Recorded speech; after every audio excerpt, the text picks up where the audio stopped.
모두가 집을 이야기하고 모두가 함께 집을 지을 수 있습니다. 안녕하십니까, 박영호입니다. 안녕하세요. 모아인 모듈러 주택의 하상민 대표입니다. 네.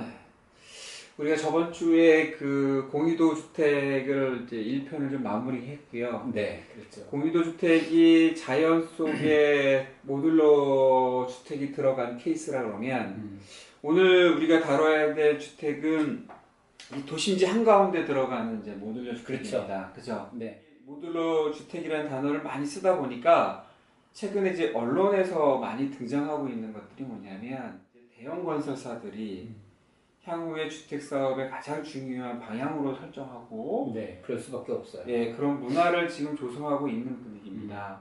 조사를 해보니까 이 컨테이너 하우스하고 모듈러 주택의 이 용어가 혼돈되고 있는 것 같아요. 1차적으로 이제 유사한 용어로 사용되는 것이 이동식 주택, 컨테이너 하우스, 모듈러 주택. 이것들이 이제 막 혼용이 돼요. 네. 근데 이제 어원이라고 그러긴 좀 뭐해도 그 출발점을 보면 이동식 주택은 목수분들이 가볍게 집을 짓는 약간 저가형 주택들이 그 용어를 아직도 그냥 쓰고 있습니다. 네. 컨테이너 하우스는 이제 해외 사례에서 보다 경제적인 어떤 그 주택 모델은 없을까 하는 용도로 이제 컨테이너를 재활용하는 거죠. 컨테이너가 기본적으로 모듈화되어 있기 때문에 그 컨테이너라고 하는 특성, 모듈화되어 있다고 하는 특성 때문에 모듈러 주택이 이제 등장을 한 거죠. 예, 이라고 이제 등장을 한 거고. 네. 기본적인 베이스는 초기 이제 두 가지 방향으로 가는데 하나는 목조 베이스의 모듈러 주택, 그 다음에 하나는 이제 경량 철골 베이스의 모듈러 주택, 이렇게 두 가지 베이스로 흐릅니다. 요 모듈러 주택들은 특징은 뭐냐면 아까 말씀하신 대로 디자인을 조금 더 강화했다거나 주택에 조금 더 가깝게 접근하려고 하는 노력이 있는 것들, 이런 것들을 보통 모듈러 주택 이렇게 선생님 역시 전문가 같습니다. 그래요? 잘 정리를 해주신 것 같고요. 소개시켜 주실 이 주택은 지금 주소는 보니까 속초에 속초예요. 영랑동이라는 곳에 위치하고 있는 주택인데 정확히 말하면 펜션입니다. 펜션인데 이 사례를 살펴보면은 지금 주변 환경 자체가 도심지 한가운데 있는 그런 사이트의 특성을 갖고 있어요. 이 모듈러 주택이라는 게 이제 이동식 주택이다 보니까 이 공사상에 또 어려움이 있고 또 도시에 들어가게 되면 가장 걸림돌이 되는 게 이제 주차장법, 이 건축법, 각종 이 인허가 사항에서 부딪히는 면이 되게 많을 겁니다. 이런 이야기들 좀 설계상에 어떤 특징들이 있었는지. 처음 갔을 때는 이제 낡은 주택 하나가 있었어요. 그런데 보니까 현장에서 작업 시간이 길어지면 야, 이 문제 있겠다. 주택들이 바짝바짝 붙어 있으니까. 그러니까 민원이 100% 걸릴 것 같아요. 100% 걸리겠죠.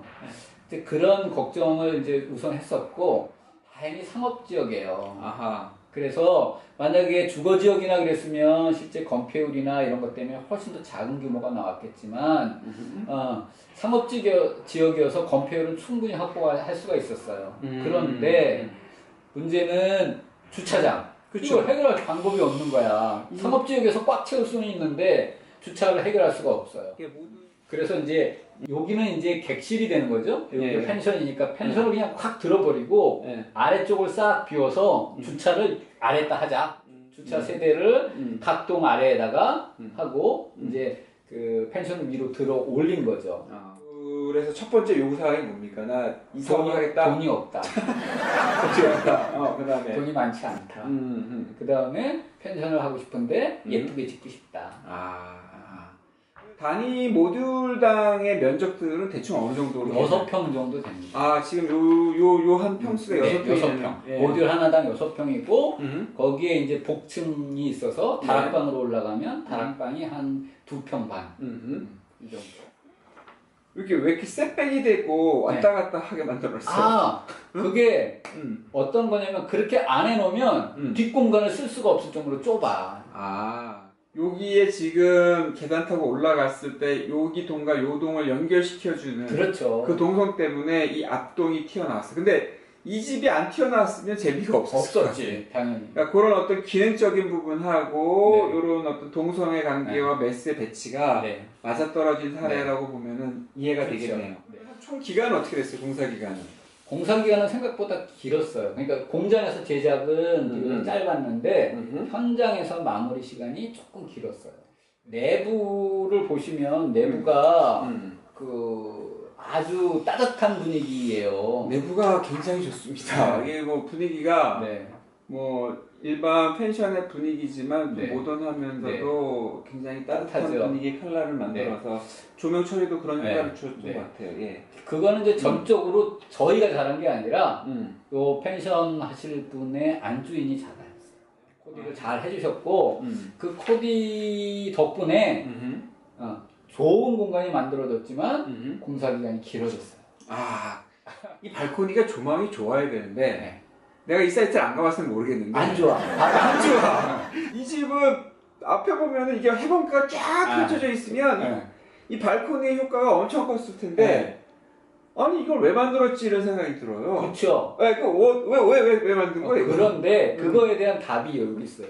이 발코니가 다른 데는 시원하게 이렇게 열렸잖아. 아 이만큼 막았구나. 열렸잖아. 근데 얘는 높아. 그 이유는 밖에를 보지 말고 그 안에 나오면 외부 공간의 느낌이 나요. 하지만 외부에서 오고 가는 사람들의 시선에 방해는 안 받아. 아 요게 또 하수장님의 배려가 있네요. 하수장님하고 이 도심 속에서 이런 건물을 모듈러 주택을 짓는다는 것 자체가 대형 트럭들이 왔다 갔다 해야 되고 민원들이 되게 많았을 거라고 예상을 함에도 불구하고 이 건축주의 의도와 맞게 이걸 실현했다는 게 참 대단해 보이고요. 단 한 가지 이제 제가 이 느끼는 점은 뭐냐면 요런 이제 투시도를 이렇게 섬세하게 그리는 모양이 이렇게 딱 실현됐을 때 요런 실현됐을 때 기분 좋죠. 건축가 입장에서 어때요? 기분 좋죠. 기분 좋죠? 왜냐하면 이 안은 몇 차례 건축주도 본인이 설계안을 가지고 왔었어요. 그리고 이제 계약적인 안도 만들어오고 그랬었는데 실질적으로 이제 다 듣고 정리해서 내 안을 만들고 그 스케치가 거의 그대로 이제 드러나게 되니까 그런 부분들은 이제 기분이 좋죠. 왜냐하면 성취감도 좀 있고 건축가가 이런 매력이 있습니다. 자기 생각했던 대로 그렇죠. 그대로 이제 모형을 지었는다는 게. 근데 이 집은 참 재밌는 집이 뭐냐면 시공 과정이 대단히 재밌습니다. 이제 좀 잠깐만 여러분이 다음 편에 이렇게 이동하는 박스의 모양들이 이렇게 지붕으로 이렇게 앉혀지는 이 유형들의 과정들이 굉장히 흥미로워요. 이게 어떻게 그러니까 바닥 벽만 얹혀놓고 지붕을 세팅시키는 이런 구조들이 과연 어떻게 고민이 됐고 실현됐는지 이런 분들은 처음 보는 분들은 뭐야? 집이야? 이런 반응이에요.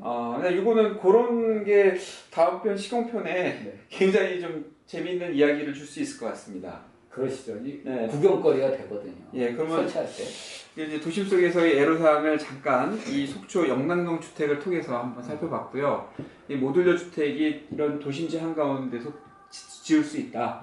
이런 가능성을 좀 오늘 이야기를 넣어놨습니다. 네. 아무튼 뭐 이 모듈러 주택의 그 가능성들이 자꾸만 이야기를 들으면서 있어요. 되게 흥미롭고 오늘 잠깐 살펴본 모듈러 주택의 경우는 그 도심 속에 있어서 어려움도 있지만 사실은 도심 속의 주택을 원활하게 하면 해답이라는 생각이 좀 듭니다. 그 부분들을 조금 더 구체화하고 최근에 많이 얘기되고 있는 도시 재생이라든가 혹은 도심권에서의 환경 개선이라든가 이런 부분에서 역할을 좀 할 수 있을 것 같다는 생각이 들고 그 부분에 대해서 조금 더 연구 좀 해보도록 하겠습니다. 네, 다음 편 기대해 주십시오. 감사합니다. 네, 감사합니다.